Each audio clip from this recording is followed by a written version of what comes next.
Guys, I am happy to report we have some signs of life over at Perlibus that's actually listening to some of the feedback that we provided them.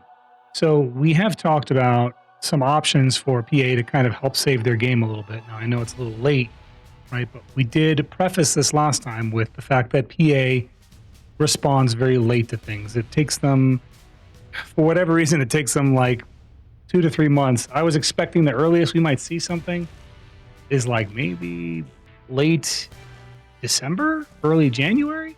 But it seems like with this upcoming event, this should be coming this week. Actually, it should be coming tomorrow or today, depending if you're looking at this today.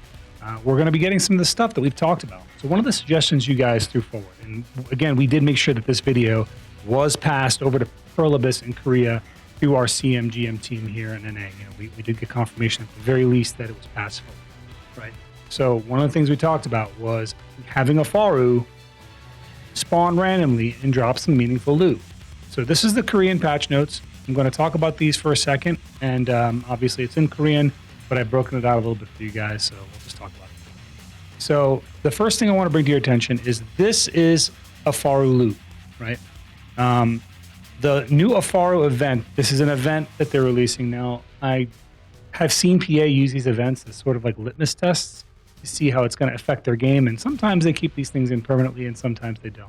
But this might be something that perhaps they're looking at doing more long-term based off the feedback that we've given. So this is the Afaru event. When the new Afaru spawns during this event, this is what it'll look like. It's going to drop a bunch of loot boxes. Right? The loot boxes is going to drop a random shot at any of these items. And we'll go into this a little more in a second here. So this is his actual loot table.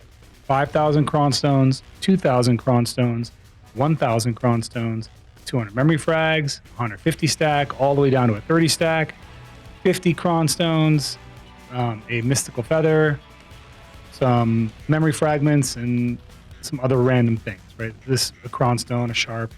But I want to draw your attention to these two items. These are the 100% drop chance. So this is the fairies, I forget what it's called, fairy powder or whatever. It's how you make the capsules, right? But this item right here is an event item that's coming with this event. Now this event item is basically like a currency that you trade in for these items. Now for one of these, you get a 200 stack. That is huge, right? That's basically a free 200 stack. You just participate in the event, right?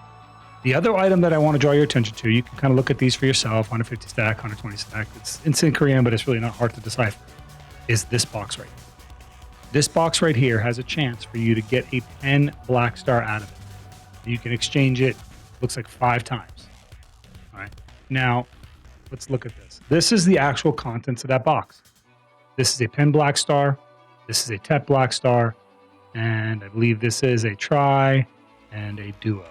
Now, these boxes are a choose your own box. So if you get this box to drop for you in this box, you can then use that box to like select that weapon of your choice. So if you have a ninja, you want to pull out some ninja weapons. If you have a corsair, you want to pull out some corsair weapons, etc., etc. You can pull that out of this box, and it drops all the way down to 50 cron stones. 50 cron stones being the worst of what it can drop. So this is a sign that PA took some of what we said more seriously.